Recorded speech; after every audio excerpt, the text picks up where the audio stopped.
If you touch my ears again, human, I'll bite you, she hissed, tail bristling. Rhett leaned closer, grinned lazy. Then I guess I'll have to risk the bite. Stay tuned for more human and alien stories filled with heart, humor, and hope. Subscribe so you don't miss the next one.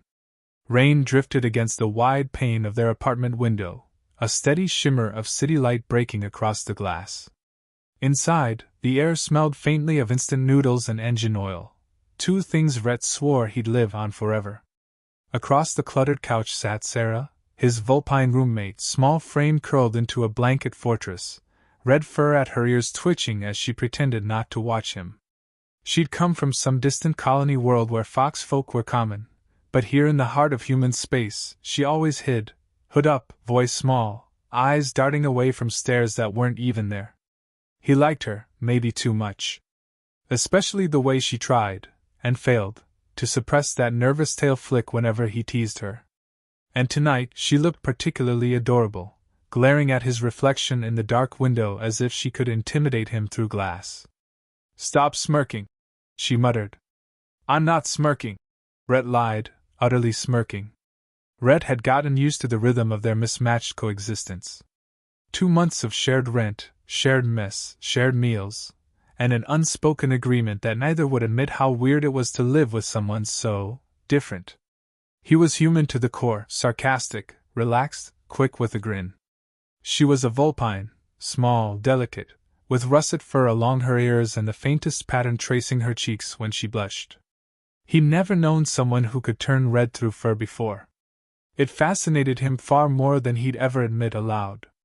She sat at the kitchen counter now, ears folded low, pretending to scroll through her datapad.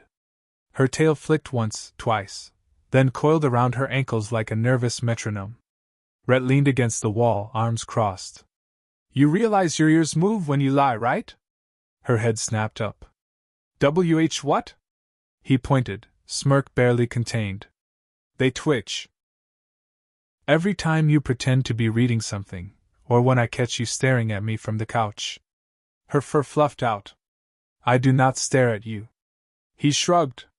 "Guess my reflection in your eyes must be coincidence then." Her datapad clattered against the counter as she flustered herself into silence. "You're impossible."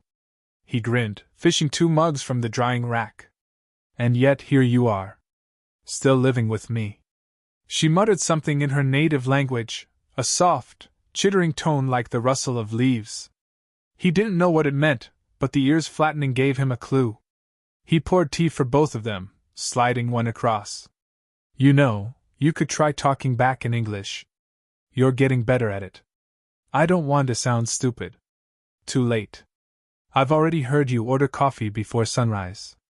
Sarah's lips tightened, but then, despite herself, she laughed.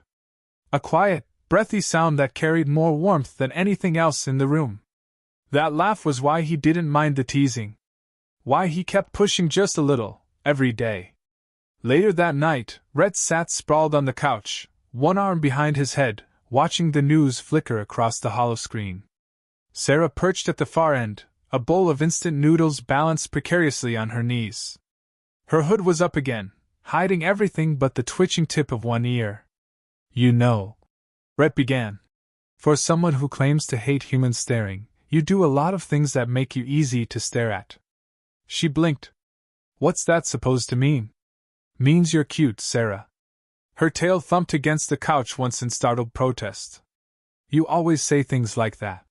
He shrugged, smiling into his cup. "Yeah. Because they're true." She huffed, noodles halfway to her mouth, clearly unsure if he was teasing or not. He didn't clarify. He liked the mystery. A moment of quiet followed, rain whispering against the glass, distant traffic murmuring below their tower. Her reflection wavered beside his, fox ears barely visible under the fabric. Finally, she spoke softly. "Do people stare at me?" He glanced over, caught the insecurity behind the question. "Sometimes." Her shoulders slumped. "But they stare because you look interesting," he added. "Not many people have something that sets them apart." You've got plenty." She toyed with her chopsticks, ears angled slightly backward. Plenty of reasons to laugh, you mean? Sarah. His tone softened. They don't laugh because you're weird. They laugh because they wish they had something that unique. You don't understand, she whispered. On my world, my ears are small. Wrong shape. Everyone says they look human-made. I thought coming here would help, but it's worse. He didn't have an immediate answer for that. The silence stretched. Then he leaned over, tapping her hood lightly. Then stop hiding them. Let people see what wrong shape looks like when it's actually beautiful. Her breath caught, eyes wide, stunned. You. He chuckled before she could recover. Relax. It's just a compliment. You can log it as another entry in Rhett's endless teasing if it helps. I already have a folder, she mumbled. I'll make sure it's full. She looked away quickly, trying to suppress a smile. The screen light reflected in her eyes, soft gold against amber. For once, she didn't pull her hood tighter. The next morning, Rhett woke to find her sitting cross-legged on the floor beside a potted plant, whispering to it in her native tongue. Her tail swayed slowly as she brushed dust off the leaves. He rubbed his eyes. You talk to houseplants now? They listen better than you do, she said without looking up. Can't argue with that. He stepped closer, watching her work. The morning light poured through the window, striking her ears just enough to glint off the tiny ridges of soft fur. She froze when she noticed his stare. What? Nothing. Just thinking how they catch the light. Her hands flew up, covering her ears. Stop saying things like that. He raised his brows. Like what? True things? Like that. You humans always say nice things when you're making fun. He chuckled, crouching down to her level. You think I'm joking every time I call you beautiful, don't you? Her ears lowered, tail curling protectively. You don't mean it. Maybe I do. She stared, unsure if she wanted to believe it. Then she scowled faintly. You're insufferable. Maybe, he said, standing again. But at least I'm honest about it. She didn't reply, but as he left for work, she caught herself staring at her reflection in the darkened window. For a fleeting moment she pushed her hood back. The morning light touched her ears again, warm and soft. For once, she didn't look away. By the end of that week, Rhett started noticing small changes around the apartment. The hood that used to hang on Sarah's shoulders all day now stayed on the back of a chair. Her ears, once hidden, began to peek out more often, twitching unconsciously when she thought no one was looking. He didn't say anything about it, he just made sure to glance at them now and then, let her catch him doing it, and grin. The routine had become comfortable in its chaos. Mismatched schedules, shared groceries, and the kind of banter that could only form between two people too different to make sense together.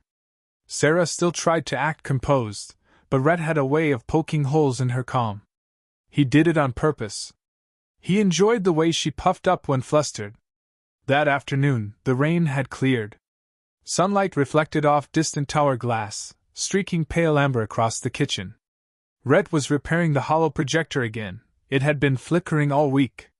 He had the back panel open, tools scattered across the counter like confetti from a failed party. Sarah hovered nearby, trying not to look interested. You've been at that for hours. Minutes, Rhett corrected.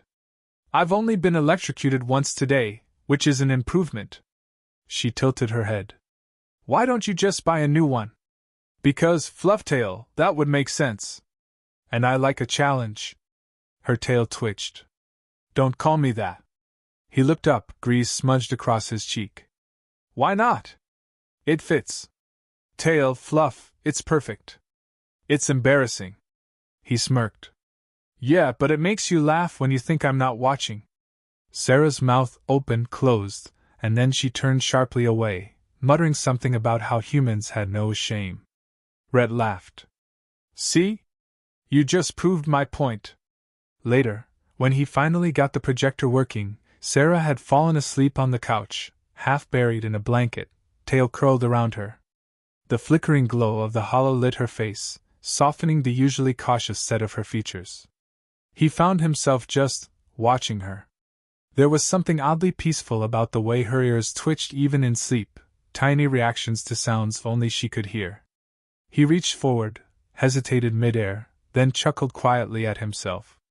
Yeah, real smooth, Rhett, he whispered. Let's not be the creep who pets his roommate in her sleep. He shut off the projector, dimmed the lights, and went to bed with that image lingering in his mind, the soft curve of her ears, the trust in her sleeping posture. The next day, she found him half asleep at the breakfast table, coffee in hand, hair a mess. You stayed up late again, she said, ears perked. Caught in deep thought. About what? He gave her a sideways glance. You're snoring. I don't snore, she snapped, ears flicking in outrage. He grinned. You do this little squeaky sound, like a hiccup crossed with a sneeze. Her cheeks burned. That's not possible. It's adorable, he said through his coffee. Rhett! He laughed so hard he nearly spilled the cup. Okay, I'll stop. But he didn't stop smiling. And she didn't stop glaring. Though it was the kind of glare that had a shy smile buried beneath it.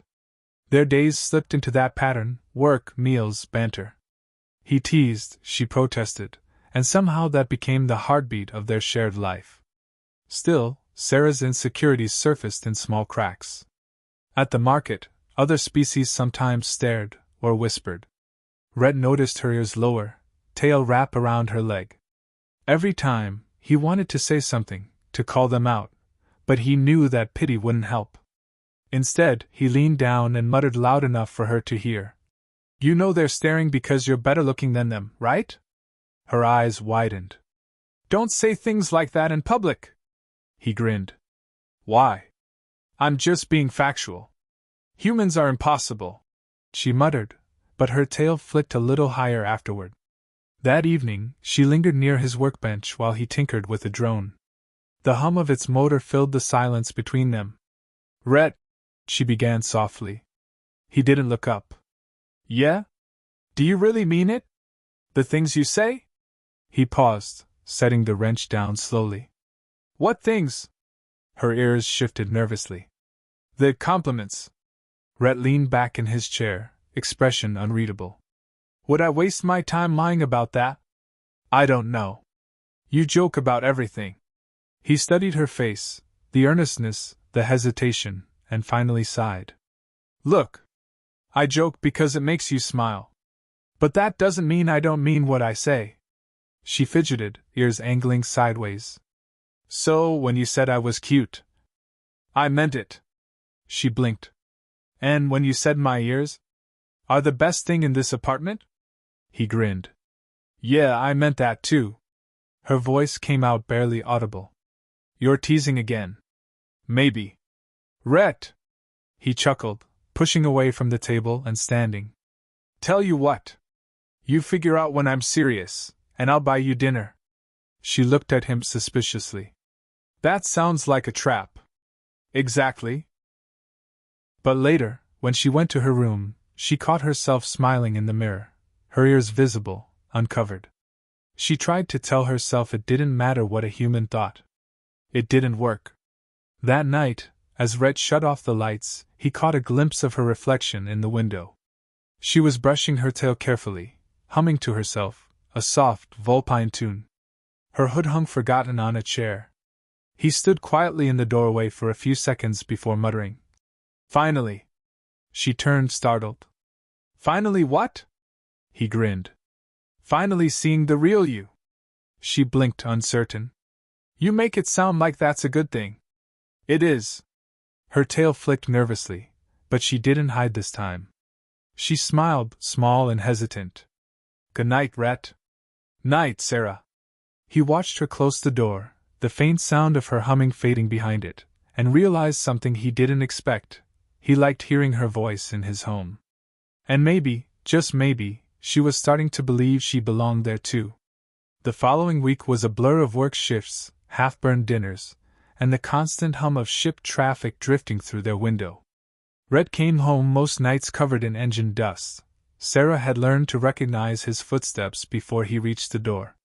He'd always announce himself the same way, loud, teasing, confident.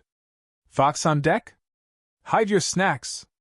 Sarah would groan from wherever she was, usually half buried in a pile of date pads. You are the most uncivilized human I have ever met. Thanks, I try. Their banter filled the small apartment, bouncing off metal walls and thin laughter. But when Rhett disappeared into his room, she'd sit quietly with her thoughts, ears low, remembering the way others still stared when she ventured out. His words had made something flutter inside her, a fragile hope, but doubts still gnawed at the edges. One evening, a sudden blackout rolled through their district. The lights flickered twice, then cut out completely. Outside, the city dimmed to streaks of emergency red. Rhett groaned. Great! Another grid surge. I just fixed the fuse panel.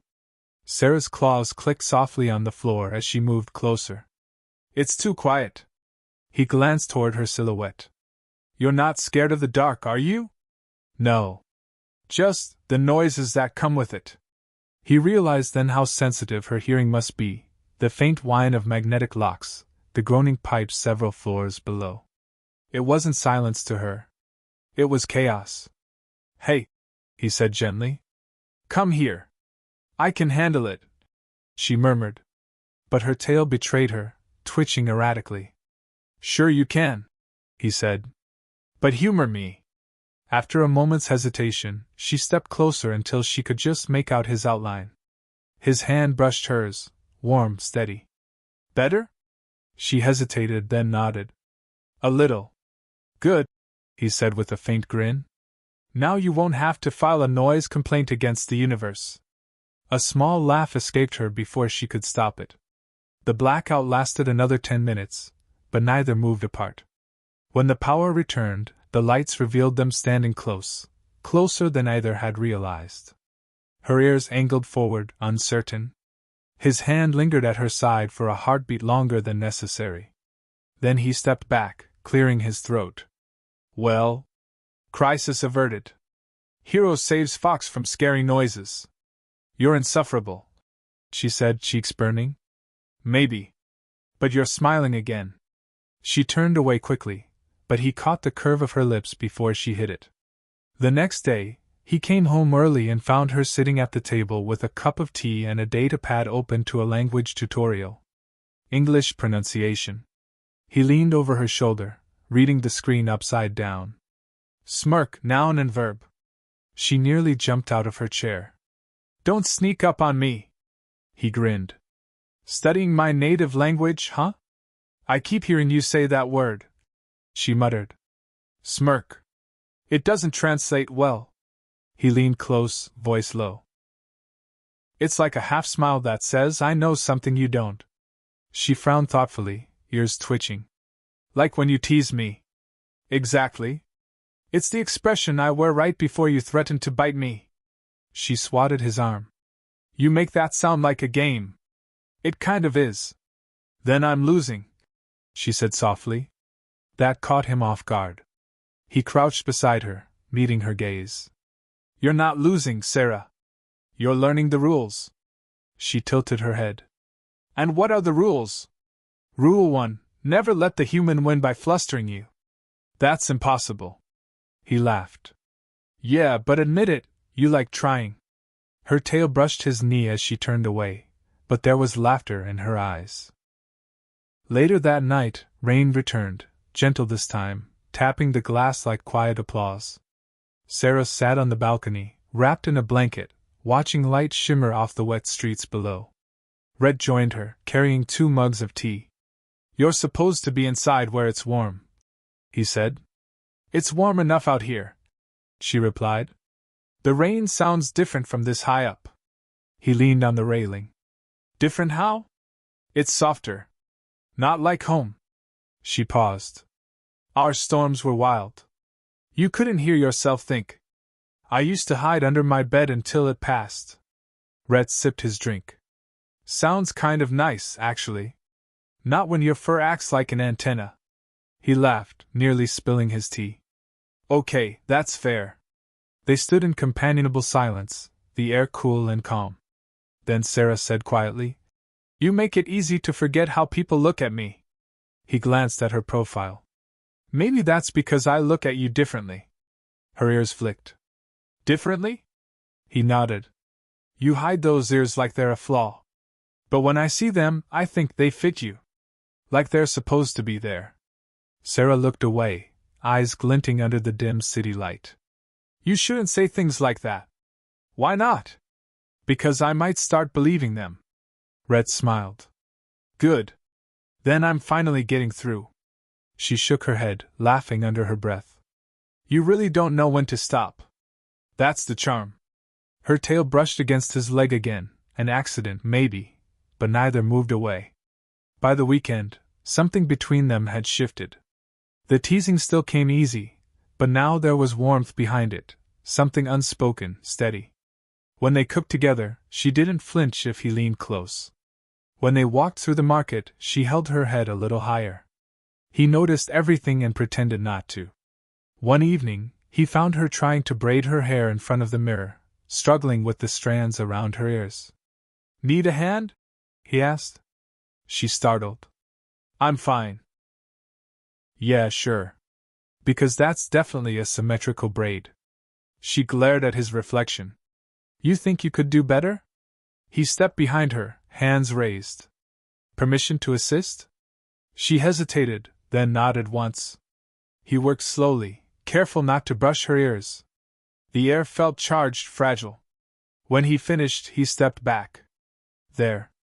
Functional and stylish. Sarah touched the braid, surprised. You actually can do this? Had a sister, he said. She used to make me practice on her dolls. Sarah turned, smiling. You are full of strange skills. Wait till you see my pancake flipping technique. She laughed, shaking her head, and he caught a glimpse of something pure, unfiltered joy. He wanted to keep it there forever. As the night wore on, the easy quiet between them settled again. Rhett leaned against the counter, watching her tidy the kitchen. Hey, Sarah? Yes? You ever realize how far we've come from pretending to hate each other? I still pretend, she said without missing a beat. He grinned. Liar. She smiled back, tail swishing lazily. Maybe a little. The air felt lighter somehow. The city still roared outside, but inside their apartment, it was just them, the confident human who teased too much, and the shy vulpine who finally began to smile when he did. The festival hit the city like a riot of light. Lanterns hovered in the skyways, glowing in every color of the spectrum. Vendors shouted in half a dozen languages. Scent drones drifted through the crowd, releasing bursts of spice and sugar. Rhett loved it. Sarah, on the other hand, clung to the edge of the plaza, tail twitching in nervous patterns. You sure about this? He asked. I promised I'd try, she said, pulling her hood a little lower. You said humans celebrate everything. I wanted to see what that meant. It means food on sticks and bad music, he said, grinning. Come on. I'll buy you something fried enough to regret later. They walked the stalls together, Red weaving through the crush with practiced ease. Sarah followed, eyes wide. She'd never seen so many species in one place. And never so many glances turned her way. At first she ignored them. Then she heard the laughter, two reptilian traders whispering loud enough for it to sting. Pet fox, following her owner. Rhett's head turned sharply. His easy grin disappeared. Hey, he called, voice light but sharp at the edges. You talking about my friend or my reflection? 'Cause either way you're wrong. The traders froze, muttered something, and walked off. Sarah's ears flattened. You shouldn't have done that. I don't like bullies, he said. You just made it worse. For them, maybe. She shook her head, stepping away. You don't understand. You can joke all you want, but when you leave, they still look at me like I don't belong. Rhett followed. That's not on you, Sarah. It feels like it is, she snapped, turning on him. Every time someone stares, you make a joke, and I pretend it doesn't hurt. But it does. And when you say things like my ears are beautiful, it feels like you're mocking me too. He stopped short. Mocking you? Sarah, Why would a human ever think they're beautiful? Her voice cracked. You don't even have ears like mine. You can't know what it's like to wish they just disappear. Rhett's answer was quiet. You're right. I don't. But I know what it's like to want to disappear. She blinked at him. The crowd moved around them, oblivious. He exhaled. You think I tease because I don't care. Truth is, I tease because I do. You look down on yourself enough for both of us. Somebody's got to pull you back up. Her throat worked, but no words came. The festival lights shimmered off rain puddles around their feet. I'm sorry, he said finally. Didn't mean to embarrass you. She looked away, eyes shining faintly. I just need to be alone for a bit. Before he could reply, she slipped into the crowd, leaving him standing amid the swirl of color and noise. An hour later, the festival had begun to thin. Rhett found her sitting on a bench at the edge of a quiet park, lanterns reflecting in the puddles. She didn't look up when he approached. He sat beside her, keeping a respectful distance. For a long while either spoke. Finally, he said, I didn't come to argue. Then why did you come? To see if you'd let me apologize in person. She gave a small, humorless laugh. You don't give up easily, do you? Nope. Occupational hazard of being stubborn and human. That drew the faintest smile from her. He hesitated, then reached toward her hood. Can I? This time, she didn't stop him. He eased the fabric back, revealing the soft sweep of red fur catching the light. The city glow framed her face like sunset. They really are beautiful, you know, he said quietly. Not because they're perfect. Because they're yours. Sarah's breath trembled, but she didn't move away. People stare, he added, because they've never seen something they don't understand. That's their problem. Mine is trying to convince you to see what I see. For the first time, she met his eyes without flinching. And what do you see? He smiled gently. Someone who makes the whole crowd disappear. The silence that followed was fragile, filled only by the soft patter of rain beginning again. She didn't answer right away, but her tail brushed lightly against his hand, deliberate this time. The rain thickened until the lantern reflections smeared into streaks of gold and violet across the pavement. Rhett didn't mind it, he'd been caught in worse storms. Sarah, though, shivered beside him, arms wrapped tightly around herself. The hood still hung down behind her neck, damp fur plastered to her temples. You'll get soaked, he said quietly. I don't care, she murmured. I just don't want to go back yet. He nodded. Then we'll sit. They did. Side by side, listening to the rhythmic hiss of water around them. The festival sounds had faded to distant echoes.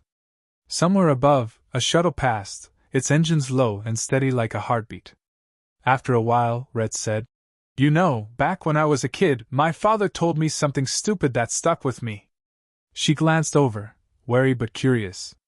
What was it? He gave a lopsided grin. He said, If you can't fix something, you polish it until it shines. Sarah blinked. That's odd advice. Maybe. But I think he meant that you don't throw something away just because it's different or broken. You make it yours. You make it worth keeping. Her eyes softened. And you think that applies to me? I think it applies to everyone. Especially the ones who can't see their own shine. The words hung there between them. She lowered her gaze, raindrops glinting in her lashes. You always know how to say things that make me feel like I'm the one who doesn't understand humans. That's because humans are confusing on purpose. Despite the rain, she laughed, a small, quiet sound that still managed to fill the space between them. Rhett leaned forward slightly, elbows resting on his knees. You want to know something else? What? I think those ears of yours are the best thing about this city tonight. Her head snapped up. Rhett. Not joking, he said softly. Not teasing. Just telling the truth. The silence that followed was heavy, almost sacred. She didn't seem to know what to do with the words. Her fingers tightened around the edge of her jacket, claws faintly visible. Finally she whispered, They're just ears. No, he said. They're yours. That's the difference. He lifted a hand, slow and deliberate, giving her plenty of time to stop him. His eyes met hers, steady, questioning. Can I? Sarah hesitated, heart racing, unsure what giving permission even meant. But something in his expression, open, patient, utterly unthreatening, made her nod. Rhett moved carefully, his fingers brushing a single strand of wet hair aside before touching the edge of her left ear. The texture surprised him, fine and soft, with warmth under the fur. She flinched once, then went still. He said nothing, just traced along the curve gently, smoothing rain from the delicate ridge. The motion was slow, reverent, like he was handling something precious. Sarah's eyes fluttered shut, and her breath came unevenly. It wasn't the touch itself that shook her, it was the absence of judgment in it. No mockery, no laughter. Just calm, quiet care. Rhett smiled faintly, thumb following the subtle contour toward the tip. Told you, he murmured. Beautiful. You're strange, she said, voice barely audible. Takes one to know one. She gave a weak laugh, but it wavered. Her composure trembled under the weight of everything he wasn't saying. You shouldn't, she began, but couldn't finish the sentence. Shouldn't what? Be this kind. He looked at her with an expression she'd never seen before, something between amusement and awe. Too late for that. He brushed back her other ear, carefully untangling damp fur with his fingers, gentle as the falling rain. Her posture eased, her tail uncoiled, resting against his knee. You know, he said quietly, if the others saw you like this, they'd stop laughing. She blinked. Why? Because they'd finally understand what I see. Her throat tightened. And what is that? He tilted his head. Someone who doesn't need to hide anymore. She looked down at her hands, then back at him, struggling with the tide of emotion threatening to break. The rain had slowed to a mist now, the city's lights painting the park in fading hues. You always know what to say, she whispered. Maybe I just finally said the right thing. For a long moment they stayed like that, close, quiet, unguarded. His hand remained against her ear, fingers resting lightly in the fur, not claiming, not demanding, just there. The city hummed distantly around them. Sarah could feel her heartbeat syncing with his rhythm, calm and sure. When she opened her eyes again, she found him smiling at her with the kind of warmth she hadn't known existed outside of dreams. You can stop running from yourself now, he said softly. You already caught up. A tear slipped down her cheek, mingling with the last drops of rain. Rhett reached up and brushed it away, thumb gentle. Hey! No crying, Fox. It's not crying, she said, voice trembling with a laugh. It's rain. Good cover story, he replied. She smiled through the tears, or rain, whatever excuse she preferred, and leaned slightly closer. The lantern light behind them flickered once, then steadied, bathing the bench in gold. Neither of them moved to break the moment. The noise of the city faded into nothing. There was only the rain, the light, and the quiet connection of two lives that had stopped pretending they were separate. Rhett's hand stayed against her ear, the warmth of his touch sinking through the damp fur until she forgot how to breathe properly. He didn't hurry. He moved with a patience that felt almost reverent, fingertips brushing in small, careful strokes that smoothed each line and ridge. Sarah's eyes drifted shut. The tension that had clung to her shoulders for months loosened, thread by thread, until her body remembered what calm felt like. The noise of the city melted away. You really don't mind them? She whispered. Mind them? He smiled faintly. I'd miss them if they weren't there. She gave a shaky laugh. You'd find something else to tease. Not as good as this, he said. Nothing else moves when you're happy. Her ears twitched automatically, proving his point. She groaned softly and pressed her hands over her face. You notice everything. Perk of being human, he teased. We're observant when it matters. Her fingers lowered slowly, revealing eyes bright with conflicting emotions. You're not supposed to say things that make me forget how to be embarrassed. I thought that was progress. He resumed the gentle motion, smoothing the edge of her ear with his thumb. She leaned toward him without realizing, drawn by the steady rhythm. When he spoke again, his voice had lost its usual playful tone. You've been carrying other people's words for too long, Sarah. Every insult, every look. You started believing them. But none of it was true. Her breath hitched softly, but she stayed still. They called you names because you were different. You believed it meant wrong. But different isn't wrong, it's rare. And rare, he added, fingers gliding once more through the fur, is worth noticing. Her throat tightened. You can't just fix someone by saying nice things, Rhett. He nodded. I know. But I can remind you of what you forgot. She blinked up at him, lips parted. What did I forget? That there's nothing wrong with being seen. For a moment Heather spoke.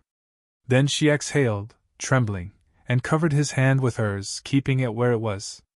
The touch startled him more than he'd admit. Thank you, she said quietly. For seeing me. He swallowed hard, unsure what to do with the sudden sincerity. Any time. Sarah laughed softly, wiping at her face. You make it sound easy. It's easy when the view's this good. She tried to scowl at him, failed completely, and ended up smiling. You're terrible. Accurate but terrible, he said. And you're smiling again, so I'll call it a win. Her tail brushed against his leg, this time deliberate and slow. You really don't stop. Not when it matters, he murmured. The last of the rain faded, leaving only the hush of distant engines and the soft hum of lights returning across the city. Rhett's fingers lingered once more, a final pass through her hair and the fur beneath, before resting gently on her shoulder. Come on, he said quietly. Let's get out of the rain. Sarah hesitated, then nodded. When she stood, he reached to adjust her hood, but she stopped him halfway. Leave it down, she said. He smiled. Now we're talking. They walked back toward the apartment together, close enough that their steps matched, the night air cool but no longer cold. The glow of the festival still shimmered behind them, but neither looked back. For the first time since she'd left her homeworld, Sarah didn't worry about who might be watching. Back at the apartment, the air felt different, still and warm, filled with the quiet that follows something real. Sarah slipped inside first, bare feet silent on the floor. Rhett closed the door behind them and leaned against it for a second, taking in the sight of her. The hood was still down. Her ears were damp, bits of fur sticking in uneven tufts. She looked both fragile and strong, like someone halfway between tears and laughter. He grabbed a towel from the rack and walked over. Sit. You'll catch a cold. Vulpines don't get colds, she said, though she obeyed, sitting at the edge of the couch. Good thing, because I'm terrible at nursing. He crouched in front of her and began blotting the water from her hair. She sat rigidly at first, but his calm steadiness wore down her tension until she stopped resisting. When he reached her ears again, she hesitated. You don't have to. I know. He smiled. But I want to. The towel moved slowly, drying the fur with gentle circles. Then, without thinking, his fingers replaced the fabric, tracing familiar paths. Sarah exhaled softly, the tension in her shoulders dissolving. You make it hard to be angry with you, she murmured. Occupational hazard, he said. Charming's in the job description. She laughed, low and sincere. The sound filled the space between them more than words ever could. When he finished, he dropped the towel aside and rested his hands on his knees. There, he said. Good as new. Sarah tilted her head, ears flicking slightly as if testing the air. You're smiling again. Can't help it. You look proud of them now. Her gaze lowered, then lifted again with a faint grin. Maybe I am. That's dangerous, he teased. You might start liking yourself. Would that bother you? Not at all. Confidence looks good on you. The silence that followed was easy, comfortable. She moved to stand but stopped halfway, caught by something in his expression. The humor had softened into something deeper, steadier. What? She asked quietly. Just realizing how quiet it feels when you're not apologizing for existing, he said. It suits you. Her lips parted slightly. You say things like that so casually. That's because I mean them. She sat back down, closer this time. Her tail brushed the couch cushion, curling slightly toward him. Do you ever get tired of pretending everything's a joke? He thought about it for a moment. Maybe. But it's easier than admitting how much I care sometimes. That disarmed her more than any flirtation ever could. You care? He met her gaze. More than I planned to. She blinked rapidly, tail flicking once, uncertain how to respond. Then she smiled, small but genuine. You're terrible at hiding it. Guess we both stopped hiding tonight. She reached up then, almost timidly, and touched his cheek. Her fingertips brushed the faint smudge of rain still clinging to his skin. Thank you, she said softly. For not giving up on me. He covered her hand with his. Couldn't even if I tried. Her voice was barely a whisper. That sounds like a promise. Maybe it is. The room felt smaller, the world outside irrelevant. She leaned forward until her forehead rested lightly against his chest. His arms rose instinctively, one hand cradling the back of her head, careful not to disturb her ears. Neither spoke. They didn't need to. The rhythm of their breathing filled the space, two steady patterns finding the same pace. For once, there was no teasing, no hiding behind humor. Just the quiet understanding that something fragile and extraordinary had found a home between them. After a long time, Sarah whispered, It's strange. What is? Feeling seen, and not wanting to disappear. He smiled against her hair. Then I did something right. She chuckled softly. You did too much right. Don't tell anyone. It'll ruin my reputation. Her laughter lingered as the lights dimmed, and she finally let herself rest against him fully, tail curling contentedly around them both. Outside, the city breathed in neon and distant thunder, but in their small corner of it, peace settled quietly, and stayed. Morning drifted in through the blinds, pale light brushing over the cluttered living room. Rhett woke first, stiff from the couch but unwilling to move. Sarah had fallen asleep against him sometime during the night, head tucked beneath his chin, tail draped lazily over his lap. He stayed there, studying the small details, the rise and fall of her breathing, the way her ears twitched slightly when the city stirred outside. It felt like a scene he shouldn't disturb. Eventually she stirred. Her eyes opened halfway, unfocused. You didn't move all night, she mumbled. Didn't want to wake you, he said. You were drooling on my shirt. Her head shot up, mortified. I was not. Pretty sure you owe me a laundry token. She caught the smirk tugging at his mouth and realized he was joking again. You're impossible. He stretched, pretending to consider it. Accurate assessment.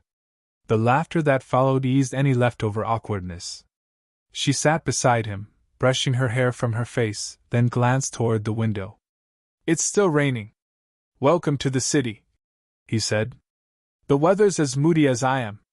She smiled faintly, gaze soft. You don't seem moody today. That's because I'm looking at someone who finally left her hood off. Her ears angled slightly, self-conscious, but she didn't hide them. It feels strange, she admitted. Like everyone can see me now. They could always see you, he said. Now you're letting them. That earned a quiet laugh. You say these things like it's easy. It's not, he said, standing to grab 2 cups of coffee. But it gets easier when you stop fighting yourself. Sarah accepted her cup, wrapping her hands around the warmth. The first sip made her wrinkle her nose. How do humans drink this without grimacing? Practice, he said. And lack of good taste. She took another sip anyway. I'm beginning to think you survive on humor alone. He grinned. Humor and caffeine. Keeps the charm running. Later, they walked down to the street for groceries. The rain had faded to a drizzle, neon reflections rippling in puddles along the pavement. People bustled past, human, vulpine, reptilian, each wrapped in their own world. For the first time, Sarah didn't reach for her hood. Her ears stood free, catching the breeze. A few onlookers glanced her way, but she didn't shrink back. Rhett walked beside her, hands in his pockets, an easy grin on his face. See? He said. Nobody exploded.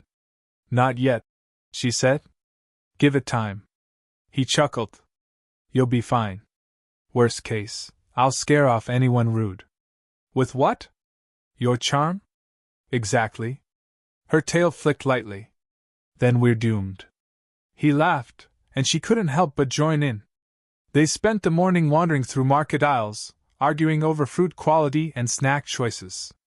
Red teased, Sarah countered with sarcastic precision. Somewhere between the spice stand and the checkout line, she realized something subtle. People weren't staring anymore, or if they were, she didn't care. By the time they returned home, the sky had cleared. The window was open, letting the scent of wet metal and street flowers drift inside. Red dropped the bags on the counter and leaned back. You're getting good at this whole existing among humans thing. Sarah unpacked a bundle of noodles and glanced over. Maybe I had a good teacher. Me? He placed a hand dramatically over his heart. You wound me, Sarah. I thought I was a terrible influence. You are, she said, smirking. But somehow it worked. He chuckled.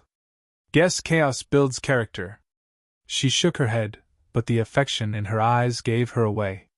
You never change, do you? Wouldn't dream of it. The quiet that followed wasn't empty, it was comfortable. The kind that settled after long laughter and late nights. Sarah moved closer, reaching up to adjust his collar without thinking. You missed a button, she said. Pretty sure you added one just to tell me that. Her smile lingered. You make life loud, Rhett. But maybe that's what I needed. He looked down at her, voice softer. And you make it worth turning the volume down sometimes. Her ears lifted slightly. That's your version of poetry? Work in progress, he said. She laughed, setting the last of the groceries away. Then keep practicing. Only if you stick around to critique it. Deal. Outside, sunlight pushed through the thinning clouds, glinting off the window glass. Inside, laughter echoed faintly as the world went on, two mismatched souls, finally comfortable enough to let it. The evening drifted in slow and steady, painting the apartment in amber light. The city outside pulsed with its usual rhythm, skycars whispering past, vendors closing their stalls, the far-off hum of advertisements blending into a metallic lullaby. Inside, everything felt still. Sarah sat curled in the armchair by the window, a book balanced in her lap. She was half reading, half listening to the faint music drifting from Rhett's old speaker on the counter. He was stretched out on the couch, pretending to nap, one arm covering his eyes. You're terrible at sleeping, she said without looking up. I'm thinking, he replied. That's worse. He peeked through his arm. You wound me, Fox. She smiled, turning a page. Admit it. You're just waiting for me to say something clever so you can steal it. Always. He grinned, closing his eyes again. Keeps me sharp. The light dimmed by degrees as the sun fell behind the towers. When the music faded into static, either moved to restart it. The silence between them had changed. It wasn't awkward anymore. It was shared, familiar, warm. Sarah marked her page and glanced toward him. You ever wonder what people think when they see us? Rhett shifted. You mean, when they're not too busy minding their own business? Yes, she said, smiling faintly. Exactly then. I figure they think we're two people with great taste in furniture and questionable hygiene. She rolled her eyes. Be serious. He lowered his arm, meeting her gaze. All right. They probably wonder how a quiet, brilliant Vulpine ended up living with a disaster like me. Her tail flicked once. You forgot charming. Did I? He chuckled, sitting up. Then you'll have to remind me sometimes. The words came out easy, but they hung in the air longer than either expected. Sarah looked down at her hands, tracing invisible lines across the book's cover. Back home, she said softly. I used to think I'd spend my whole life hiding. My ears, my voice, my laugh, anything that drew attention. When I left, I told myself it would be different. But I kept hiding anyway. Rhett leaned forward, elbows on his knees. Until now. Until you, she said quietly. The confession hung there, fragile as glass. Rhett didn't move for a moment, just studied her expression. Her eyes were steady, not defiant, just honest. He smiled. You make it sound like I did something special. You did, she said simply. You saw me. Everyone else looked at me. He exhaled slowly, scratching the back of his neck. That might be the nicest thing anyone's ever said to me. It's true. He laughed once softly. Guess we're both better at this than we thought. Sarah tilted her head. At what? Being alive, he said. That earned him a smile, the kind that reached her eyes. Later, the rain started again, gentle this time, tapping the glass like a memory. Rhett stood and crossed to the kitchen, pouring 2 mugs of tea. He handed one to her and nodded toward the balcony. Come on. Best view in the block. Sarah followed him outside. The air was cool, filled with the scent of wet metal and city air. Lights stretched in every direction, a maze of motion and color. They leaned on the railing side by side, the sound of rain wrapping around them. Rhett sipped his tea. Remember when you used to call me insufferable every day? I still do, she said. But you smile when you say it now. Her tail brushed lightly against his leg. Don't get used to it. Too late. They stood like that for a while, comfortable in the quiet. Somewhere below, a transport thrummed by, its engines reflecting red light across her hair. He turned his head slightly, catching her profile, the ears lifted, the calm certainty that had replaced all the old fear. You know, he said, I used to think humans were good at fixing things. Turns out sometimes we're better at just holding them steady until they remember how to stand. Sarah's gaze softened. And you think that's what you did? I think it's what we did for each other.